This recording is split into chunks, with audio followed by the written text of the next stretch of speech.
At Trump rallies across America, no topic revs up the MAGA crowd quite like transgender rights. He wants to have men play in women's sports, okay?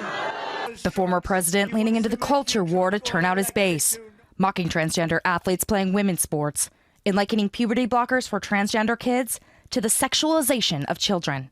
The left-wing gender insanity being pushed on our children is an act of child abuse. The tone standing in stark contrast to the one emanating from President Joe Biden. I want to send a message to the entire community, especially to transgender children.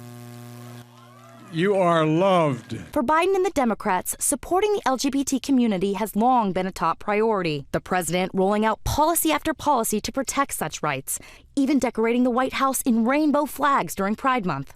Pride is back at the White House.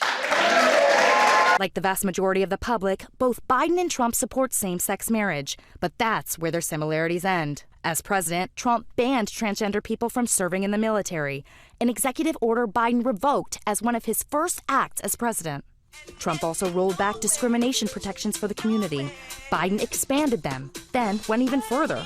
The current president extended federal workforce benefits to same-sex couples, enhanced access to gender-affirming care for transgender individuals, and signed a bill recognizing same-sex marriage, just in case the Supreme Court ever reverses its ruling on the matter. The onslaught of state laws targeting transgender Americans and their families, it's simply wrong. Trump, meanwhile, is vowing to outlaw gender-affirming care for kids, even as the American Academy of Pediatrics supports it. Those treatments, the Academy says, can be important for improving mental health. But Trump says he'll strip federal funding from doctors who perform such treatments on youth, and is warning that schools that discuss sex transitions with students could see severe consequences.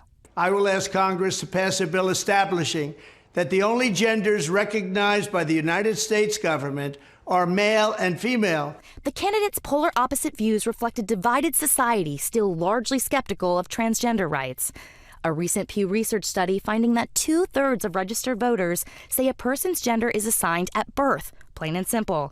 That's an increase from just a few years ago. Only 34% say a person's gender can be something other than their birth sex. Last month, Biden pardoned service members convicted of violating an old military ban on gay sex.